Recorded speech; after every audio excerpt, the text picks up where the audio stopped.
everybody, it's Rebecca here at Y Mermaids, and welcome to my October, November, December wrap-up, because things happened, and I didn't film any of those, but I'm doing it now. We're combining all three into one, and it's about the same size as a regular wrap-up, so yay! So I have 12 books to talk about today. I'm not gonna, go get them off the shelf because I'm lazy, but I have 12 books to talk to you about today that I've read in the last 3 months.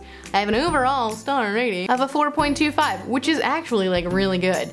I made an effort to only read books that I really wanted to read. I had 9 books, 2 audiobooks, and 1 novella. So let's just jump right in, we're gonna just do this in order this time instead of highest, lowest stuff, because 3 months is complicated to do it once. So we'll start with October. Alright, so the very first book that I read / listened to was The Girl with the Lower Back Tattoo by Amie Schumer. This one was read by the author and I listened to it, got it from the library. It was funny. I gave it a 4. I've actually don't think I've ever seen any of Amie Schumer's work or listened to her stand-up or anything, so I didn't really know what to expect going into it, but it was funny. I enjoyed it. I laughed. I like women's feminist humor and stuff, and so I really enjoyed it. And if you like Amie Schumer or you like memoirs or audiobooks, this is a pretty good one to pick up. So I did laugh. I didn't cry, but I laughed, and that's important sometimes. Next up, I read The Vegetarian by Han King. I gave this one a 3-star.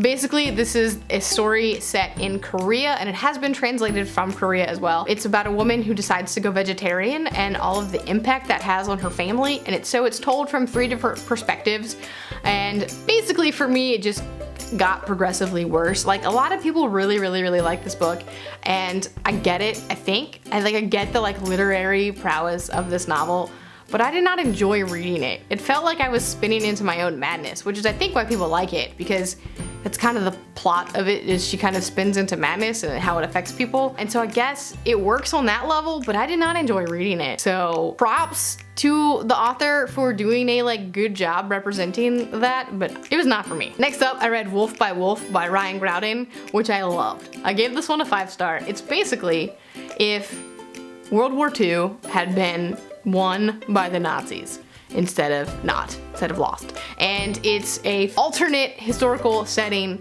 reality where there's a female character named Yael who was a victim of the concentration camps, and she'd had experiments done on her, and so because of that she has the ability to skin shift. And this is not a spoiler, this is the first chapter, so it's not a big deal. And so she wants vengeance for all the people in her life. Something's happened to them, and so she's also trying to basically kill Hitler, and so it's a motorcycle race throughout Europe and Asia, and it's really cool. I was really impressed with it. I had no idea what it was about going into it, and I just loved it, and I can't wait to read the sequel, Blood for Blood, which just came out in November. It's really awesome, and Yael is a fantastic character. Loved it. My book club book for that month was The Bookshop on the Corner by Jenny Colgan, which starting out I really loved it because the prologue has all of this talking about where to read when you love to read and all of this, and I related to it so hardcore. And the first half of the book I also really liked. So it's about this girl who is a librarian, and she loses her job because libraries are kind of going extinct to these big multimedia centers and whatnot. And so she decides to buy a van and move to Scotland and sell books out of her van, which I'm I am down with this. Can I have this job? I want to do this. But then there's this weird love story that happens, and I feel there's moments that the second half she goes out of character and weird things start happening, and I was just I don't understand what's going on anymore. And I just wasn't as big of a fan of the second half as it was of the first half. But it's a nice little fluffy chick lit book. So if that's what you're looking for, it's cute. If you love to read, then you'll probably like this book if you're a female and you're looking for chick lit.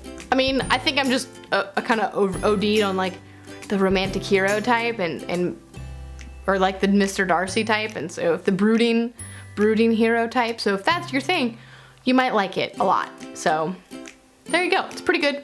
Most of the book club felt the same way though that I did. And the last book that I read in October was Gemina by Amy Kaufman and Jay Kristoff. This is the second book in the Illuminae files, book 2 of 3. I'm so excited for book 3, and basically I gave it a 5 stars. Again, I loved it, it was really great, it was fantastic. I think I like Illuminae better, and I think I like the couple in Illuminae better, but I like the female in this one better. So I liked the plot of Illuminae better because I felt like a lot of things in Gemina were a little bit, I was like, really? This is obvious. It's too obvious for me, but I did like it. I liked the continuation of the story. I still loved the format because it's so cool. If you have to read it in a book because there's like cool stuff. Anyway, or I guess a digital e-copy works too. But anyway, yes, really cool. Loved it. I love how it's told. The whole story is told through like IMs and chats and emails and video surveillance. And I think it's just a really interesting way to tell a story. And I just like the way that it's going. It's cool. It's science fiction. It's in space. It's cool. In November, I only read 2 books because I was NaNoWriMoing. NaNoWriMoing, is that a word? Probably not, but I'm just gonna work with it. I was writing a novel in November, so I had no time for reading. Plus, I started Lair of Dreams by Libba Bray, which is the second book in the Diviners. It's like 500 and something pages, and basically it took me a month to read. I started in October and I didn't finish it till almost the end of November, partly because now it was nanoing. Yeah, whatever. Partly because it's so big and dense, and so I had a hard time getting through it. Also, as much as I loved the Diviners, like I still do, I love the Diviners. I love the like concept and premise and this whole like the characters and the representation. It's really awesome. But Lair of Dreams is all, it's dreams. It's about like the sleepwalker type people and the dream walkers of the Diviner world. And I have a really hard time reading dream sequences in regular books, much less an entire book where like the main characters like walk through dreams. That was really tough for me to get into and to read. I just have a hard time with that for some reason. So I really liked it. I liked the story. I liked where it went to. I liked the mystery of it. And I still love the characters. I think that's the #1 thing for me is the characters for this book series. But it did take me a really, really, really long time to get through. So I did give it a 4-star as opposed to a 5, I think, which is I gave the Diviners because I did love the characters, but again, I had a really hard time reading this one. The other book I read in November was my book club book, and it was A Man Called Uwe, which is a Swedish novel, or it's translated from Swedish, which is again really cool. And it's about a grumpy old man who wants to die. He kind of befriends this cat, and his life the people around his life impact him in a way. And it's a really kind of beautiful story in some ways. It's slow to get into, and we found that if you listen to it, I think it was harder to get into than the people who read it at book club. So those of us who read physical copies liked it a lot more than those who listened to it. So that might be something to think about if you plan on reading it. It is really cute. It is got a nice sentimental end. It's really sweet. So I really enjoyed it. I gave it like a 4.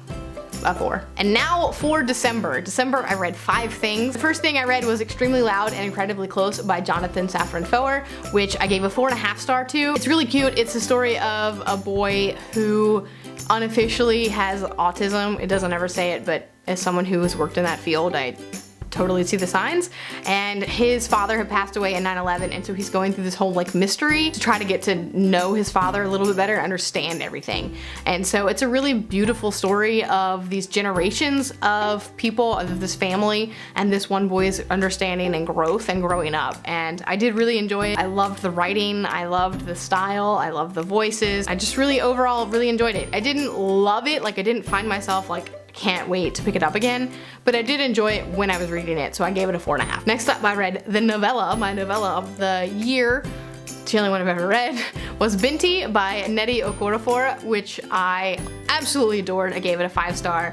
It's a novella, obviously it's very short. It's a story in a future science fiction environment. A girl from it's kind of like a tribe, like an African tribe or African community, gets accepted into this really prestigious university that no one else from her culture has ever gone to before because they all leave there, and she decides to go against like the wishes of her and beliefs of her entire culture. And then there's a monster alien attack on board, and she has to deal with it, and it's really cool, and it deals with diversity in space, like diversity in space.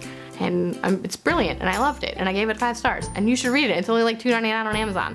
For the Kindle. It's cool. Do it. Read it. Do it now. Do it now. Do it now. My other audiobook for this 3-month period was Scrappy Little Nobody by Anna Kendrick, which I loved. I really love Anna Kendrick anyway. I think she's really talented and funny, and I relate to her in a lot of ways because I'm like the same age as her, and We share a lot of similar traits.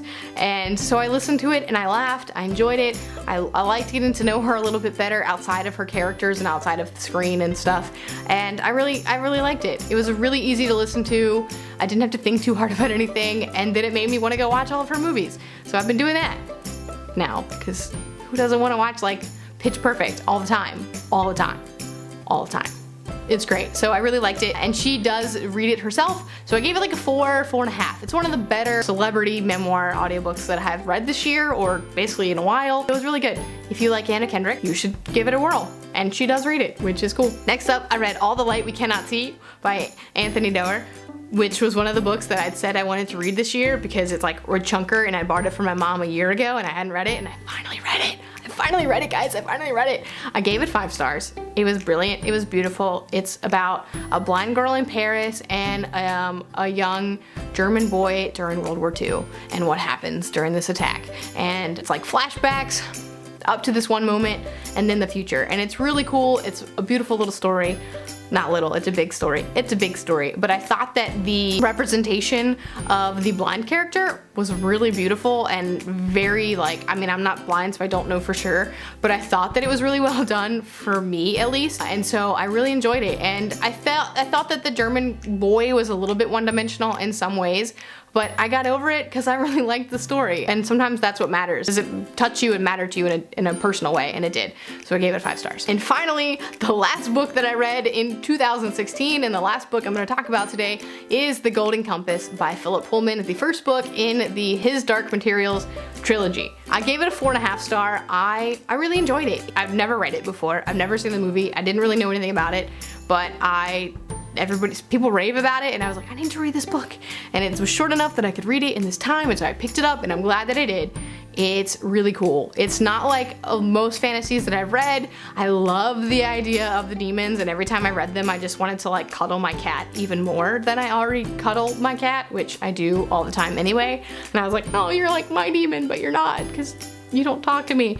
So basically, if you don't know the concept behind the Golden Compass is there's a young girl, she's like 11 because they're always 11, she's living at this prestigious college in Oxford, and through a chain of events, the children are being taken away to be experimented on, basically, and she is going to rescue them. And there's a lot of secrets and things that she finds out along the way. The beginning is a little slow, but the rest of it really picks up, and I loved just the concept of this story and the demons in it, and the magic in it, I guess you can say, and the characters, and the bear, and I just really liked it. So I did give it a 4.5 star, and I'm going to continue on with the series because I really liked it. Well, that is my wrap up for October, November, and December.